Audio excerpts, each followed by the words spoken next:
Chapter 27. Day broke, gray and chill. The boat was close-hauled on a fresh breeze, and the compass indicated that we were just making the course which would bring us to Japan. Though stoutly mittened, my fingers were cold, and they pained from the grip on the steering oar. My feet were stinging from the bite of the frost, and I hoped fervently that the sun would shine. Before me, in the bottom of the boat, lay Maud. She, at least, was warm, for under her and over her were thick blankets. The top one I had drawn over her face to shelter it from the night, so I could see nothing but the vague shape of her, and her light brown hair escaped from the covering and jeweled with moisture from the air. Long I looked at her, dwelling upon that one visible bit of her as only a man would who deemed it the most precious thing in the world. So insistent was my gaze that at last she stirred under the blankets, the top fold was thrown back, and she smiled out on me, her eyes yet heavy with sleep. "Good morning, Mr. Van Weyden," she said. "Have you sighted land yet?" "No," I answered, "but we are approaching it at a rate of 6 miles an hour." She made a moue of disappointment. "But that is equivalent to 144 miles in 24 hours, I added reassuringly. Her face brightened. "And how far have we to go?" "Siberia lies off there," I said, pointing to the west, "but to the southwest, some 600 miles is Japan. If this wind should hold, we'll make it in 5 days." "And if it storms? The boat could not live." She had a way of looking one in the eyes and demanding the truth, and thus she looked at me as she asked the question. "It would have to storm very hard," I temporized. "And if it storms very hard?" I nodded my head. "But we may be picked up any moment by a sealing schooner. They are plentifully distributed over this part of the ocean." "Why, you are chilled through," she cried. "Look, you are shivering. Don't deny it, you are. And here I have been lying warm as toast." "I don't see that it would help matters if you too sat up and were chilled," I laughed. "It will, though, when I learn to steer, which I certainly shall." She sat up and began making her simple toilet. She shook down her hair, and it fell about her in a brown cloud, hiding her face and shoulders. Dear, damp, brown hair. I wanted to kiss it, to ripple it through my fingers, to bury my face in it. I gazed, entranced, till the boat ran into the wind and the flapping sail warned me I was not attending to my duties. Idealist and romanticist that I was, and always had been in spite of my analytical nature, yet I had failed till now in grasping much of the physical characteristics of love. The love of man and woman, I had always held, was a sublimated something related to spirit, a spiritual bond that linked and drew their souls together. The bonds of the flesh had little part in my cosmos of love, but I was learning the sweet lesson for myself that the soul transmuted itself, expressed itself through the flesh, that the sight and sense and touch of the loved one's hair was as much breath and voice and essence of the spirit as the light that shone from the eyes and the thoughts that fell from the lips. After all, pure spirit was unknowable, a thing to be sensed and divined only, nor could it express itself in terms of itself. Jehovah was anthropomorphic because he could address himself to the Jews only in terms of their understanding, so he was conceived as in their own image, as a cloud, a pillar of fire, a tangible physical something which the mind of the Israelites could grasp. And so I gazed upon Maud's light brown hair and loved it, and learned more of love than all the poets and singers had taught me with all their songs and sonnets. She flung it back with a sudden, adroit movement, and her face emerged, smiling. "Why don't women wear their hair down always?" I asked. "It is so much more beautiful." "If it didn't tangle so dreadfully," she laughed. "There! I've lost one of my precious hairpins." I neglected the boat and had the sails spilling the wind again and again. Such was my delight in following her every movement as she searched through the blankets for the pin. I was surprised, and joyfully, that she was so much the woman, and the display of each trait and mannerism that was characteristically feminine gave me keener joy. For I had been elevating her too highly in my concepts of her, removing her too far from the plane of the human and too far from me. I had been making of her a creature goddess-like and unapproachable. So I hailed with delight the little traits that proclaimed her only woman after all, such as the toss of the head which flung back the cloud of hair, and the search for the pin.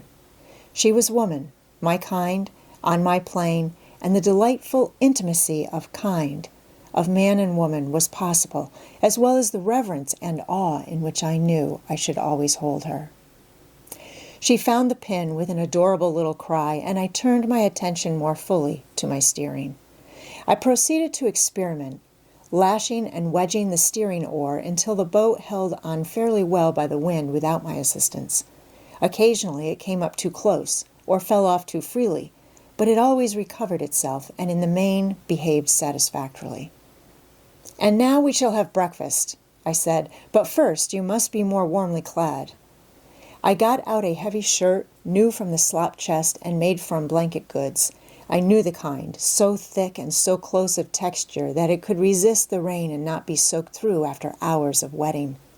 When she had slipped this on over her head, I exchanged the boy's cap she wore for a man's cap, large enough to cover her hair, and when the flap was turned down, to completely cover her neck and ears. The effect was charming. Her face was of the sort that cannot but look well under all circumstances. Nothing could destroy its exquisite oval, its well-nigh classic lines, its delicately stenciled brows, its large brown eyes, clear singing, and calm, gloriously calm. A puff, slightly stronger than usual, struck us just then. The boat was caught as it obliquely crossed the crest of a wave.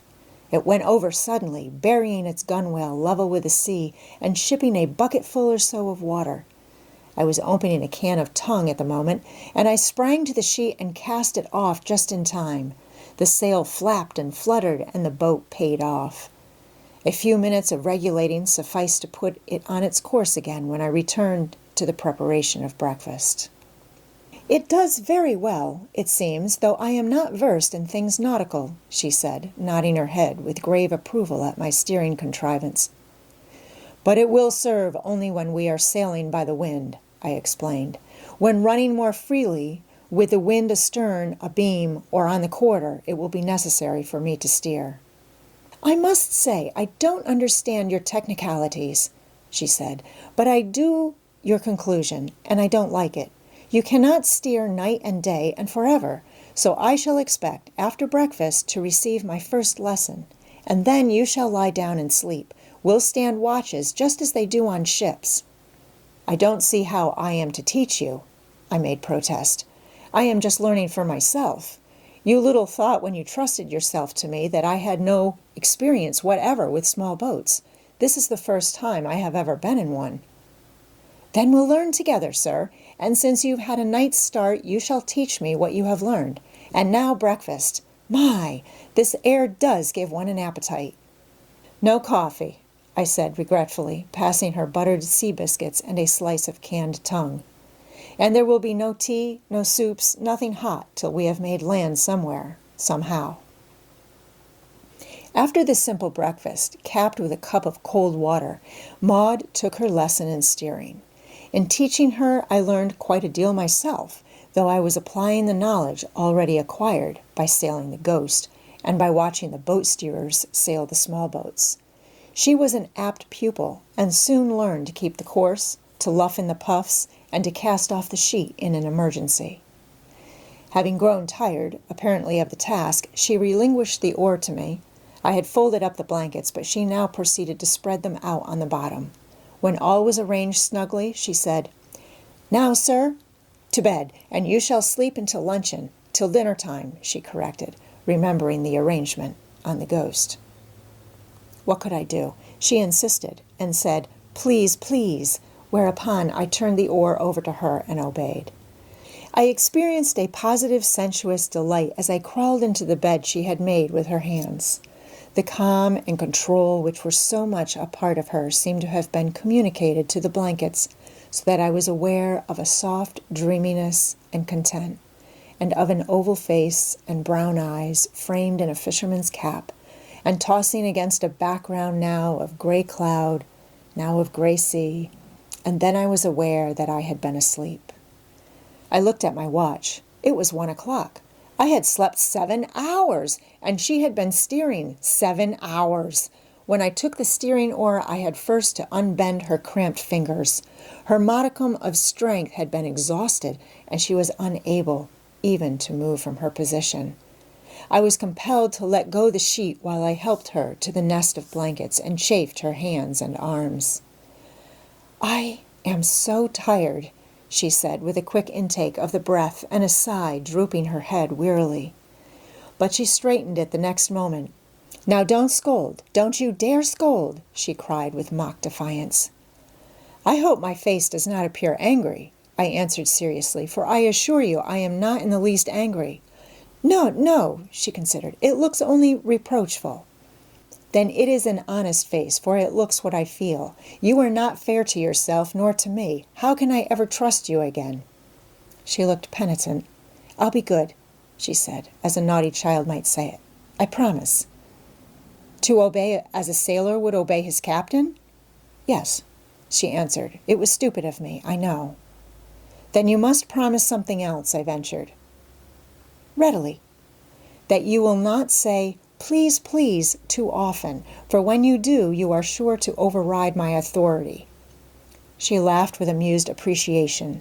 She, too, had noticed the power of the repeated "please." "It is a good word," I began. "But I must not overwork it," she broke in. But she laughed weakly, and her head drooped again. I left the oar long enough to tuck the blankets about her feet and to pull a single fold across her face. Alas, she was not strong. I looked with misgiving toward the southwest and thought of the 600 miles of hardship before us. Aye, if it were no worse than hardship. On this sea, a storm might blow up at any moment and destroy us. And yet I was unafraid. I was without confidence in the future, extremely doubtful, and yet I felt no underlying fear. It must come right. It must come right, I repeated to myself, over and over again. The wind freshened in the afternoon, raising a stiffer sea and trying the boat and me severely. But the supply of food and the 9 breakers of water enabled the boat to stand up to the sea and wind, and I held on as long as I dared. Then I removed the sprit, tightly hauling down the peak of the sail, and we raced along under what sailors call a leg of mutton.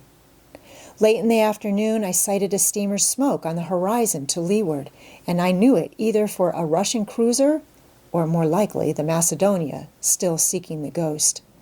The sun had not shone all day, and it had been bitter cold. As night drew on, the clouds darkened, and the wind freshened, so that when Maud and I ate supper, it was with our mittens on, and with me still steering and eating morsels between puffs. By the time it was dark, wind and sea had become too strong for the boat, and I reluctantly took in the sail and set about making a drag or sea anchor. I had learned of the device from the talk of the hunters, and it was a simple thing to manufacture. Furling the sail and lashing it securely about the mast, boom, sprit, and 2 pairs of spare oars, I threw it overboard. A line connected it with the bow, and as it floated low in the water, practically unexposed to the wind, it drifted less rapidly than the boat. In consequence, it held the boat bow onto the sea and wind, the safest position in which to escape being swamped when the sea is breaking into whitecaps. "And now?" Maud asked cheerfully, when the task was accomplished and I pulled on my mittens. "And now we are no longer traveling toward Japan," I answered. "Our drift is to the southeast or south-southeast at the rate of at least 2 miles an hour."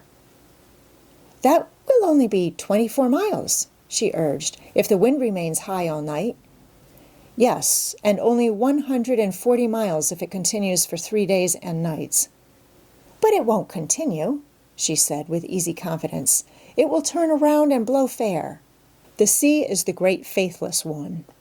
"But the wind," she retorted. "I have heard you grow eloquent over the brave trade wind." I wish I had thought to bring Wolf Larson's chronometer and sextant, I said, still gloomily. Sailing one direction, drifting another direction, to say nothing of the set of the current in some third direction, makes a resultant which dead reckoning can never calculate.